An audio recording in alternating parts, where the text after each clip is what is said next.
Well, guys, we have another Cowboys victory, as we're very much well aware of. Can they make it 3 straight at home versus Washington? Well, we'll see. Now, what's interesting is that the Cowboys have something that they could possibly have not done since 2007, 2008, which is going 3-1 in back-to-back years or better. If they win today, they will accomplish that feat, and that's something that Jason Garrett as a coach never did. So that's going to be on the line. But I think that we are okay with where we're at. I'm not trying to sit here and be complacent at the fact that, hey, we're 2-1. Dak Prescott is still healing. But I think this gives you time to heal a bunch of your other guys, right? Like, I'm talking about Michael Gallup. I'm talking about guys like Jaron Curse, Connor McGovern. Like, I don't care. Like, these are guys that you're going to get back, and it's going to make your team better. So before we go any further, if you can like this video, that'd be awesome. Please do your due diligence, subscribe, hit the notification bell, all that type of stuff. That'd be great. So Washington's on deck, and with that, the Dallas Cowboys, having their second division game in a row, have an opportunity to really put themselves in a position good for the long term. Having 2 division wins in your back pocket with your quarterback 1 out is really good. Now, this isn't a guarantee. This is not going to be a perfect season. We will lose games. Now, will it happen this week? I don't know. Washington is 1-2 now, and they're going to be in desperation mode, guys. You know, being 1-3 is somewhat of a death sentence, statistically speaking, and I think that for Washington, you're lucky that you're 1-2. They could be 0-3 right now if it wasn't for the fact that, you know, and you can argue, oh, they could be 2-1 versus Detroit, but I digress. I mean, you look at what this team has done.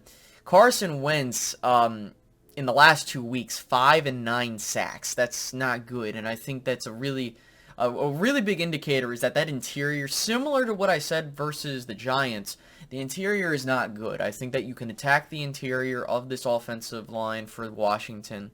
They do have really good receivers. They have, they got Terry McLaurin, they got Jahan Dotson, and a couple of others. I think that their running game, like, you got guys like Antonio Gibson, I think it's J.D. McKissick, if I remember his name. Those are guys that I'm keeping an eye on, because for what I'm seeing, it looks like that Washington in the past, now the numbers are a bit skewed because they get behind in these games, but they abandon the run and then they kind of go to the pass. So if I'm the Cowboys, I'm kind of taking the same approach. Let Carson Wentz try to beat you. Now, I think what's important here is what this game could mean, right? And, offensively speaking, I think that Dallas has enough to get the job done, and I think that's important. Can Dallas continue the game plan? Listen, they can continue. If they keep doing what they're doing, that's fine. When Dak Prescott returns, that is going to be my ultimate indicator of what we're doing long term. Because I don't care. Like, you're doing this game plan. Mike McCarthy's definitely doing something that's working. You got to give him credit for that. I think that the team is continuously starting to gel. I think that, you're going to end up needing Dak to have as much rest as possible, because then you're going to have 2 big games upcoming that can really define the early going of the season. The Rams haven't really been that impressive to me, but again, I kind of look at this Commanders game and it's like, if you win, awesome. If not, okay. I think that you have gotten a sufficient amount of wins for me to be okay with that. Now, I want you to win this game, and I think you can win this game. This is definitely a winnable game for the Cowboys. The Commanders have not looked the greatest, and I think that this is where you can pounce on them again. I'm thinking you punch them in the mouth early, and this game could be over early, but the one thing is you can't take your foot off the gas pedal, and I think that that's something the Cowboys learned last week, was that this team has been punched in the mouth, and they handled it.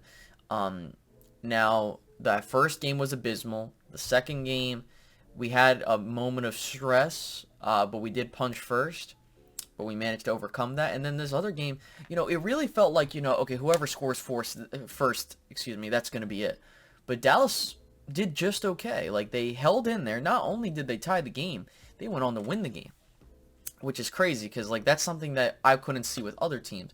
So that's where I give Mike McCarthy a lot of props here. I think that for this game, stick to your formula. Unless something is working that's deviating from that, stick to it. Run the ball effectively, pass the ball, get it to your playmakers, and just keep it up. I think that we got a nice little thing going. If you get to 3-1, I think that if it were me, I'm not playing Dak Prescott until, again, he's fully healthy. And the indications are that he's not playing this week, which, cool. I'm very happy with that. I don't want him being rushed back. That is something that the Cowboys failed to do last year. And here's the thing. If you're 3-1, then that gives you even more time for him to heal. I'd say, like, listen, I'm okay if you go into that Rams game. If you want to bring him back, again, you're going to line the bed you make. But I think you can afford to, like, hold him off until Philly, which I think is probably the best timetable. So I would say that if you're 2-3, that's okay. If you're 3-2, that's better. But if by some miracle you happen to be 4-1, I think you're sitting real pretty. I think that the Cowboys, if they can get to 4-4 by the bye week, that latter half of the schedule is not hard whatsoever, guys. And I think that's what's important for this week. Get through this week, see how things go. If you stack another win, especially a division win, that's huge. If you lose, oh well. Now, what do I think is going to happen? I think you're going to see a very, very stressed Commanders team. They're going to try and win. I'm going to keep going with the jinx. When I have picked the Cowboys to lose, they have won. My expectation is that they will, and like I said last week, I think Dallas can win this game. I'm going to say they lose. I'm going to say 23-17. Let's do that. You know what? Let's just pick that.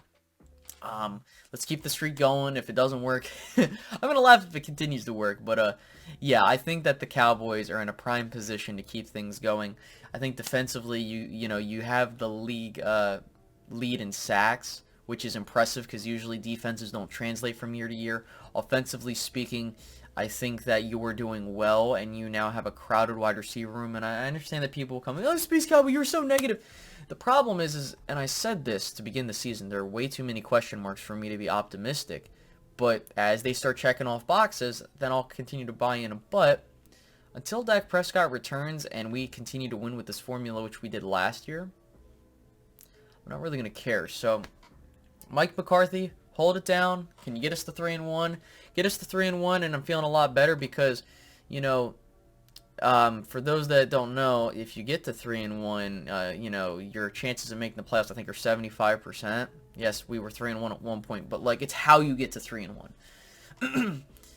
If you're at 3-1 and you are at 3-1 where, okay, you've lost the first game, but you've won the last 3 games, and like these 3 games that you're winning are good, that's a good thing. But I think it's just go out there, see what you do. You're not in a rush. I think that this is a long-term game. It's not a sprint. It's a marathon. You win even better because then your team's going to get better in the long term. And I think that what this shows us is we don't need to have the flashiest offense to win. And I think that this is something we've been waiting for, is a defense that can handle their own.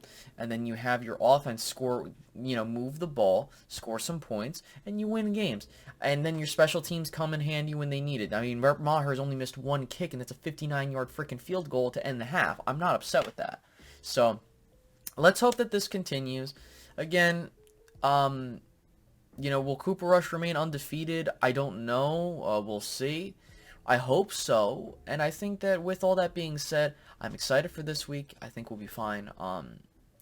Like I said, if we win, that's awesome. If we lose, okay. But listen, you keep winning, keep resting your guys, and then when we get our guys back, then we can put the pedal to the metal there. I think that's going to be the biggest thing, is that like if Philly loses, they're not going to lose against Jacksonville, I don't think. If they lose against Jacksonville and you win, you take first place in the NFC East with the 2 division wins. But I don't think that's going to happen. I think they'll be fine. They'll be 4-0 probably. But I don't care. But this is something to keep an eye out on because you want to see how the division's kind of shaping out, and the Giants are kind of what I expected them to be. The Commanders are dipping for me a little bit, but we'll see what happens after this week, guys. All right? Hope you guys have a great rest of your day. Goodbye.